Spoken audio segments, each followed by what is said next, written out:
Subscribe the channel for latest updates. Press the bell icon. Get ready for the dictation at the count of 3, 2, 1, start.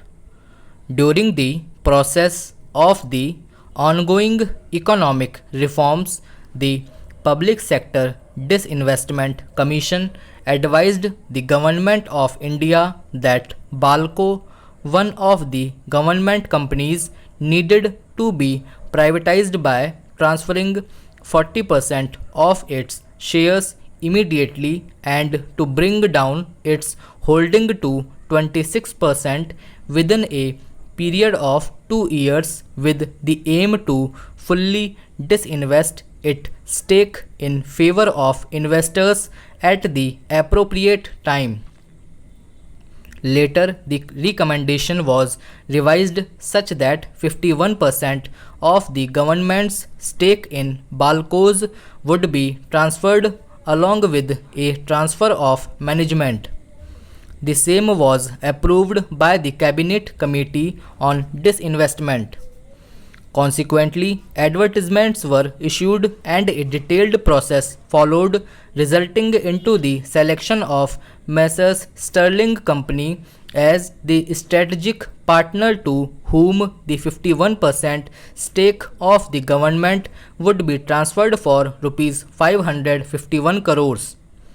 Discussions on the same also took place in the Rajya Sabha and the Lok Sabha, wherein motion to disapprove the proposed disinvestment failed.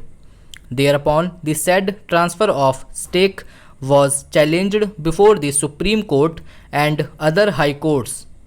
Clubbing the claims, the court framed the following issues: whether executive policies are reviewable by the judiciary, whether the decision to disinvest Balco is constitutionally valid. Those challenging the disinvestment argued that A. By reason of disinvestment, the workmen had lost their right and protection under Article 14 and 16 of the Constitution, and as this was an adverse civil consequence, they had a right to be heard before and during the process of disinvestment, and B.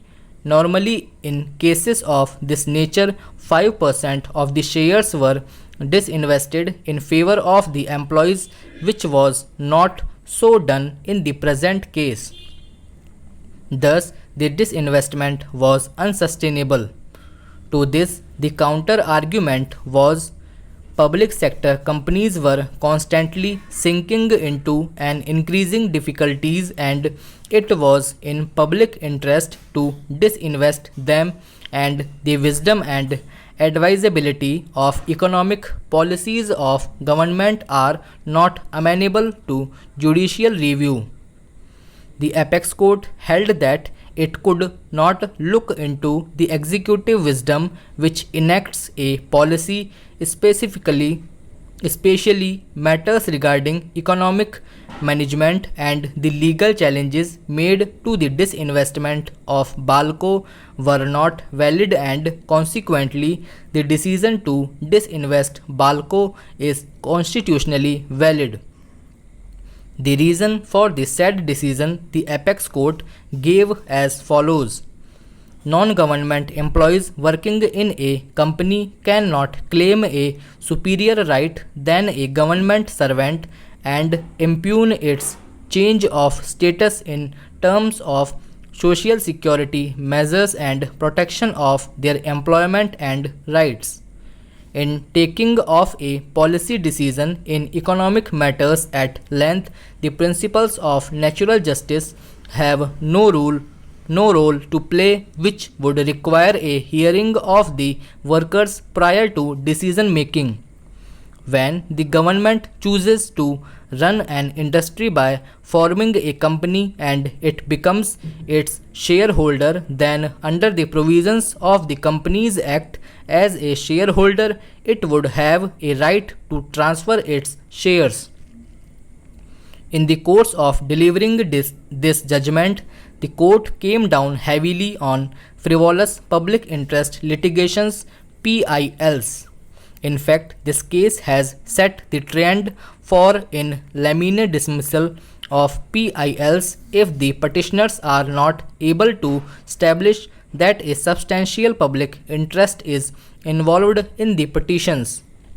The court also declared that public interest is the paramount consideration in national governance, and therefore if in the public interest the government thought it fit to take over a sick company to preserve productive unit and the jobs of those employed therein, the government can do so, reducing the continuing drain on its limited resources.